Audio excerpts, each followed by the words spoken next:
欢迎来到巴巴娱乐呀频道，请订阅频道，所以大家不要错过当天最热门的新闻。我们今天的时事通讯包括以下内容：肖战和程毅各有千秋。2025年9月25日，资深演员在微博发表的一番评价，将肖战与程毅两位青年演员推上舆论风口浪尖。这场看似寻常的同行认可，却因涉及顶流与新生代的对比，迅速演变为一场关于演员评价标准、行业生态乃至粉丝文化的激烈论战。在长文中以《藏海传》的肖战非常精彩为开头，明确肯定其演技突破。他将张哲的引人与爆发处理的层次分明，是年轻一代中少有的能驾驭复杂角色的演员。而对程毅的评价则侧重职业态度。在富山海片场，他每天吊威亚超过12小时，仍坚持亲自上阵。这种敬业精神让我想起香港黄金时代的演员。他特别强调二人不可简单比较，肖战擅长用微表情传递人物灵魂，程毅则以动作戏的精准度见长，就像李连杰和梁朝伟各有赛道。这番发言被业内人士解读为传统表演体系对新生代多元发展的包容。杨丽菁作为曾与李连杰合作《功夫小子》闯情关的武打明星，对动作演员的艰辛有着深切共情，其评价维度显然超越了单纯的市场数据。争议在社交平台迅速发酵，肖战粉丝群体霞姐列出客观数据，肖战主演作品豆瓣均分 7.2。其《藏海传》单平台播放量破50亿，而程毅近年作品均分 5.8， 富山海播出2周后评分已跌至 4.5。有剧评人尖锐指出，当一部剧存在穿帮镜头28处，主线逻辑崩塌时，讨论演员吊威亚时长是否本末倒置。更值得玩味的是，舆情走向杨丽菁微博评论区形成鲜明阵营。支持者认为易德不该被流量淹没，反对者则刷屏请用作品说话的标语。这种对立实则折射出评价体系的代际差异，老派从业者看重片场表现， Z 世代观众更相信结果导向。有匿名制片人透露，此次事件存在明显的议程设置痕迹，富山海制作方面临广告商撤资压力，需要转移对剧本质量的讨论。值得注意的是，杨丽菁在9月25日率先称赞程毅易德，25日再提肖战进行平衡比较，时间线与剧集差评爆发期高度重合。但亦有观点认为，杨丽菁的发言包含更深层的行业忧虑。她在回复网友时提到，现在剧组用替身抠图却能拿天价片酬的年轻人太多了。这番表态与其说是比较演员，不如说是对快餐式制作模式的抗议。中央戏剧学院教授林奕华对此现象的分析颇具启发性。杨丽菁代表的方法派强调过程及艺术，而市场追捧的体验派要求结果及正义。这种矛盾在程毅身上尤为明显，其武打功底获得程晓东等动作导演认可，但富山海中大量 CGI 场景使其特长无从施展。反观肖战，在《藏海传》里用3场哭戏完成人物弧光，恰好契合当下观众对高光时刻的审美需求。两种表演体系孰优孰劣，或许正如杨丽菁所言各有千秋，但市场显然已用点击率投票。这场争议最终超越了明星比较的范畴，暴露出影视工业转型期的深层阵痛。当资本追逐速食内容，传统易德标准是否已成空中楼阁？杨丽菁的发言恰似一面多棱镜，既映照出前辈对后辈的期许，也折射出流量时代评价体系的混乱。或许正如某位网友的理性留言，我们不需要非此即彼的选择，而是期待一个既有肖战的剧作品质，又存程毅职业态度的理想国。2025年9月25日，资深演员杨丽菁在微博发表的一番评价，将肖战与程毅两位青年演员推上了舆论的风口浪尖。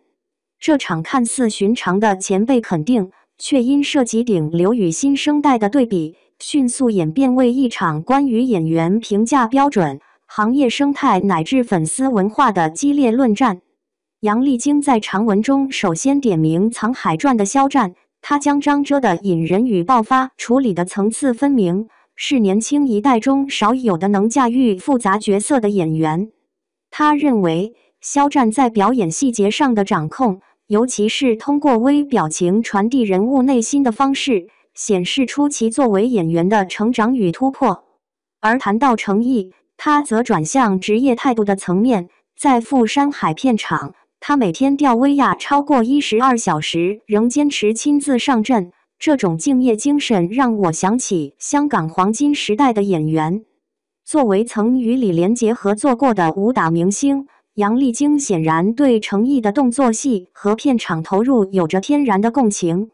他特别强调二人不该被简单比较，肖战擅长用眼神与细节传递灵魂，诚意则在动作戏与武打设计中精益求精，就像梁朝伟与李连杰，各有赛道，各有千秋。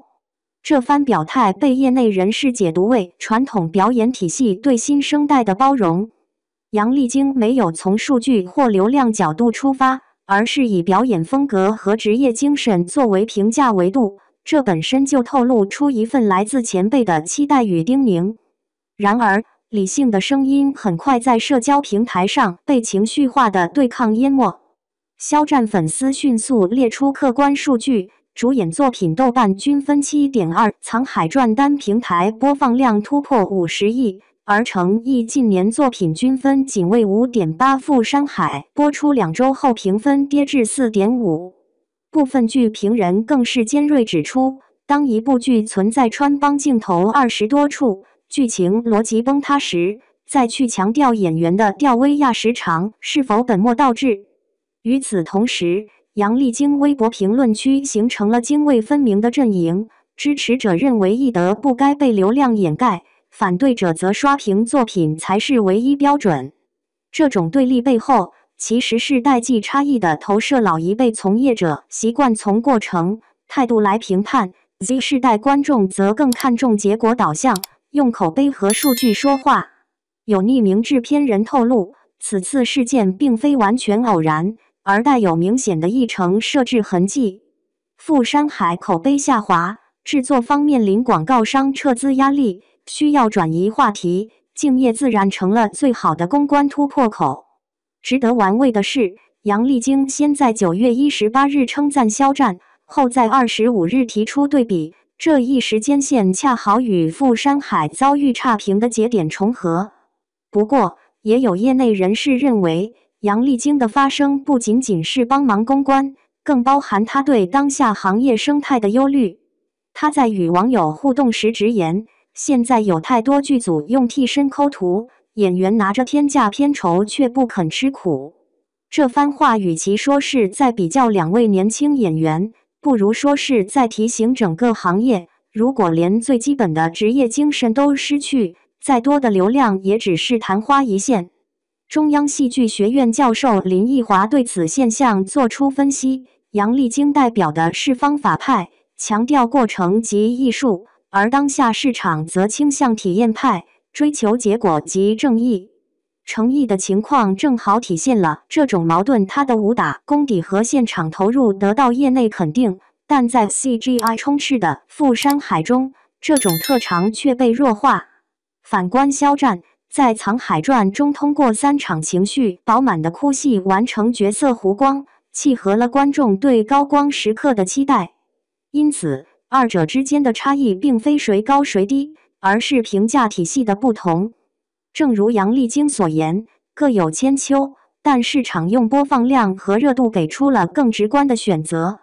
这场争议最终不再是关于肖战和诚意谁更好的简单对比，而是暴露出影视工业转型期的深层阵痛。当资本逐渐掌握主导权，快餐式内容频出，传统艺德标准是否正在被边缘化？演员的敬业精神和角色的艺术完成度，如何在市场与艺术之间找到平衡？杨丽菁的发言恰似一面多棱镜，既映照了前辈对后辈的真诚期许，也折射出流量时代评价体系的混乱。